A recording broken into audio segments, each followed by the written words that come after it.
Pour cette émission dédiée au 19e siècle, j'ai le plaisir de recevoir Éric Turquin, expert en tableaux de maîtres anciens et fondateur du cabinet Turquin. Merci beaucoup d'être avec nous.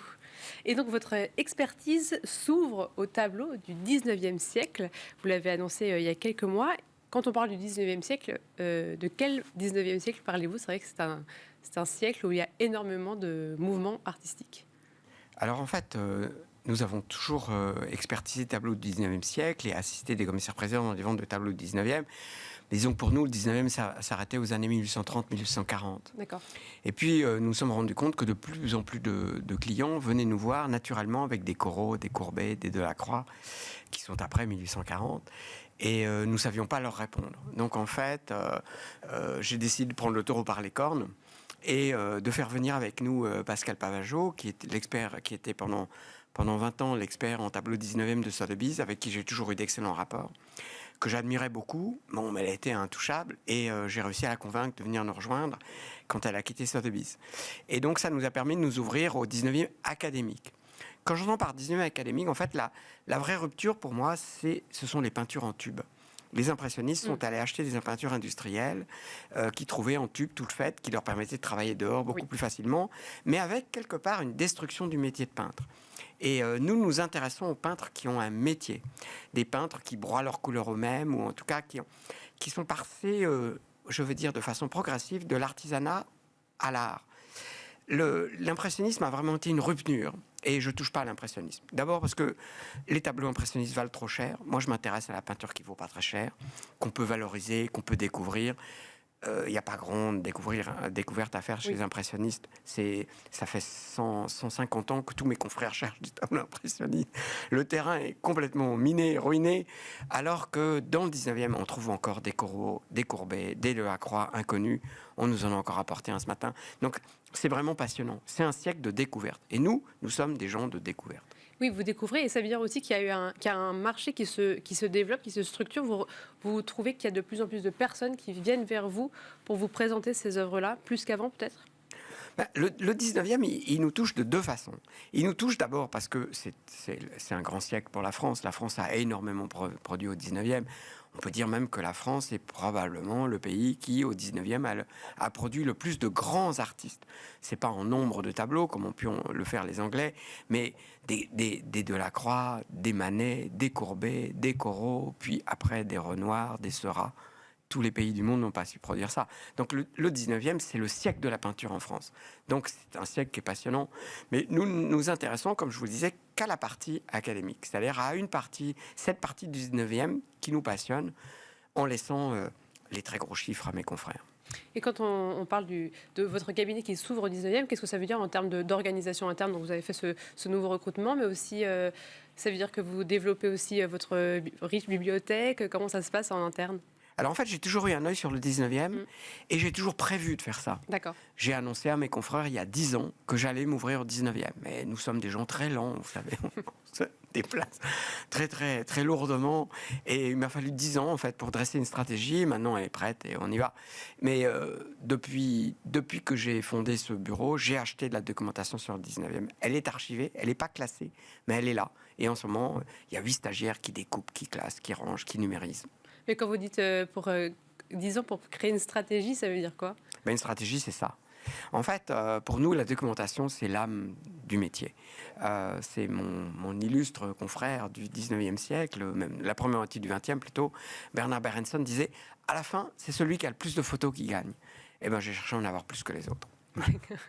Est-ce qu'il y a justement vous dites que c'est un siècle de découverte, en tout cas une période de découverte, est-ce qu'il y a des noms d'artistes, des œuvres en particulier peut-être qui, pour vous, ont été des découvertes qui ne sont pas encore très connues du marché et vraiment vous pensez qu'il y a encore beaucoup de choses qui seraient représentatifs en tout cas de cette période que vous voulez mettre en avant?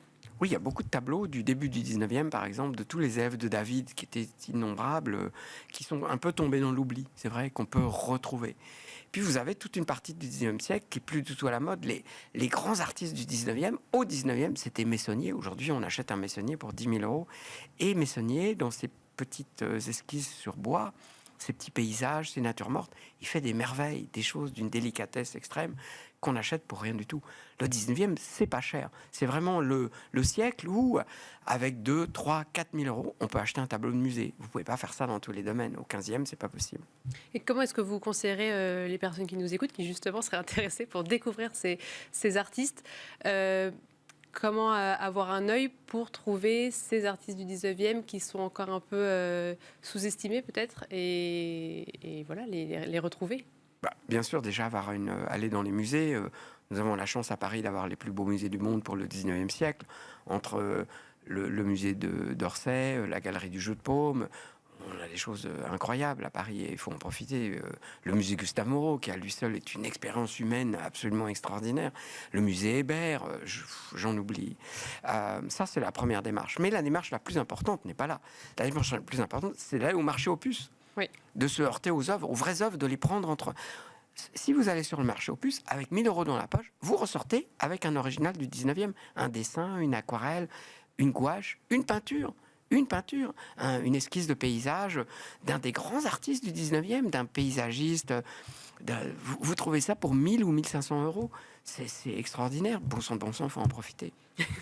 Et est-ce que justement, dernièrement, il y a une vente, une expertise que vous avez réalisée dont vous pourriez nous partager votre expérience?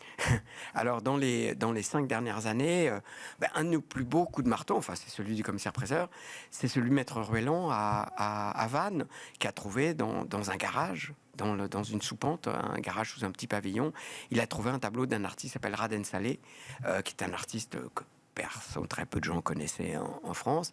C'est un Indonésien, un prince indonésien, donc qui était issu vraiment de l'aristocratie indonésienne, qui était protégé par les Néerlandais, qui étaient la puissance colonisatrice à l'époque, qui a été aidé par les Néerlandais. Ils ont financé ses études, ils l'ont fait venir en Hollande.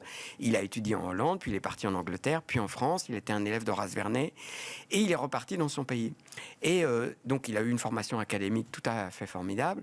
C'était aussi un gros malin. Il a profité du fait qu'il était prince de Java, qu'il était plutôt beau gosse, etc. Il a fait une carrière mondaine, comme peuvent le faire encore aujourd'hui beaucoup d'artistes contemporains. Et il a eu pas mal de succès, puis ensuite il a complètement disparu. Il est reparti dans son Java, dans sa forêt. Mais là-bas, il a peint des tableaux. Essentiellement, le tableau que nous avons retrouvé, il avait été peint en fait pour un Français, un Breton, qui avait un comptoir en Indonésie et qui avait ramené ce tableau quand il est revenu sur le continent, quand il est revenu en France. Et ce tableau avait complètement perdu sa valeur. Personne ne savait ce que ça valait. Il était pourtant signé. Et bon, nous l'avons vendu, je crois, 8,5 millions. Voilà, tout de même un petit prix. Oui. Ça fait du bruit à Vannes. Ça a réveillé la Bretagne profonde. Et en fait, ça, c'est passionnant. Et ça nous montre, si vous voulez, que le 19e, qui est si proche de nous, si proche, parce que ce tableau, il a été peint il y a 150 ans, c'est pas très vieux. Oui. Il était complètement passé à la trappe, complètement oublié. Donc le 19e, c'est plein de ressources. Avec des états de conservation qui peuvent être très bons, du coup. Le tableau était sur sa toile d'origine, il n'avait jamais été touché. En fait, le tableau est rentré.